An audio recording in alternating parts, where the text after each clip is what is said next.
Coming up on Look Today, well, Life After Clean Tech ECHS took place today in Malta, and we were there. I've got details. Plus, upcoming community workshop will address the issue of homelessness in our communities. We've got more on that. And we talked to Glens Falls Judge Gary Hobbs about an important opioid diversion program. I've got those details. All ahead on Look Today.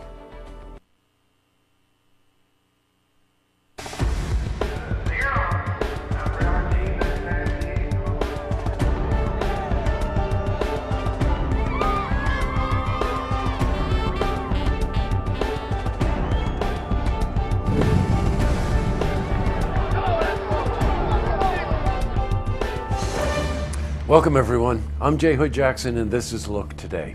On tonight's program, I sit down with Lori LaFond.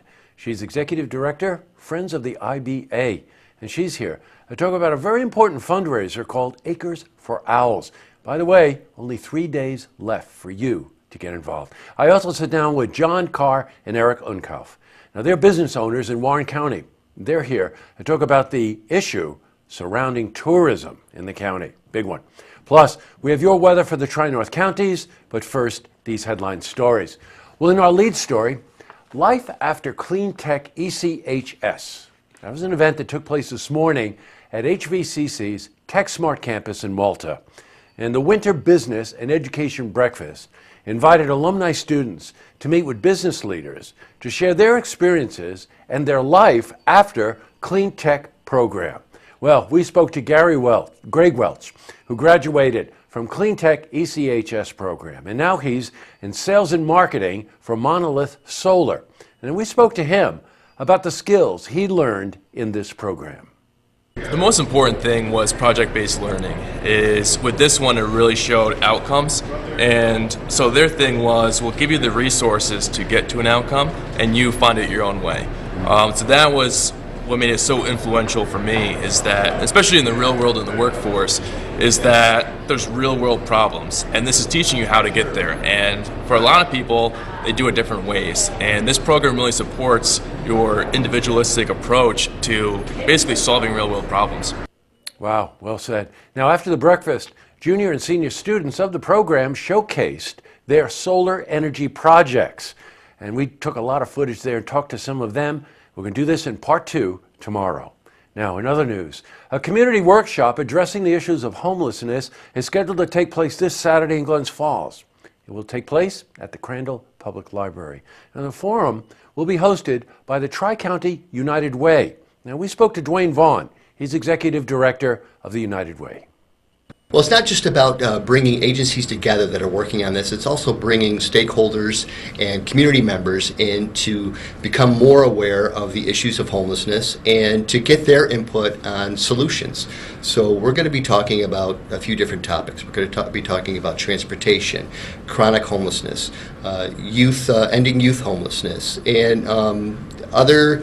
We also want to be able to try to showcase and help people understand that there are avenues for resources in the area that we want to make sure they get pushed out.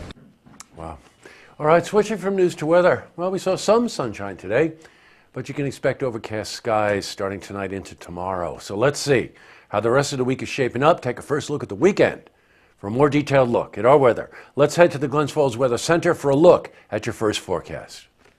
Thank you, Jesse. I'm meteorologist Clarence Ponster with your first look weather update here on Look TV. We have high pressure dominating much of the eastern half of the U.S. We also have a second high pressure north of this cold front along the U.S.-Canadian border. Also, that low pressure is moving on out to sea, so we're going to see tranquil weather across the northeast, but it's going to be a cold night. 12 in Albany, 10 in Burlington, 20 in Boston. We'll see temperatures drop to the mid-teens across the local view. 13 in Greenwich, 12 in Whitehall and Fort Edwards. Glens Falls will be down to the lower teens, about 11 degrees or so, 12 we're calling here, with 10 in Pottersville with a few snow showers, increasing clouds, south wind about 10 or so miles per hour. It's going to feel like single digits. Partial sunshine, lower 30s with the southwest wind at 5 to 10 miles per hour. Out the door forecast shows will be mostly cloudy with wind chills at 5 to 9 degrees. So make sure you bundle up with actual air temps in the mid-teens. Here's our extended forecast. Will be in the lower 40s for the weekend with overnight lows in the mid-teens Saturday morning, then mid-20s for Sunday. And then we'll see our next chance of rain and snow Monday and Tuesday, with highs reaching in the upper 30s to lower 40s, and overnight lows could be back above freezing, at least in the Glens Falls area. On Tuesday mornings, we'll have those winds out of the southwest. That was your weather update here on Look TV. I'm meteorologist Clarence Ponster. Now I send it back to you, Jesse. Thanks very much, Clarence. Okay, back to the news. Well, Glens Falls City Court is working closely with the Council for Prevention and Center for Recovery to establish an opioid diversion program. Now, the program will incorporate drug treatment and life coaching. Glens Falls Judge Gary Hobbs, along with 2 recovery centers, started the rehabilitation program about 2 months ago, and it has been a success. Now, you might recall we did a story about this a while back in Hudson Falls. This is a wonderful idea to help people break addiction. Now, we spoke to the judge about his thoughts about the program. I was extremely excited when Council for Prevention came with the concept of this program. So I was on board immediately from the idea being addressed to me. I think it's an essential element. It gives us an additional tool in the courts to try to help people get their life back on track. I really encourage everyone to find out more about this program.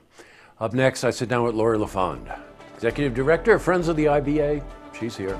Talk about a very important fundraiser called Acres for Owls. And by the way, we've only got 3 days left for you to get involved. Plus, I also sit down with John Carr and Eric Unkauf.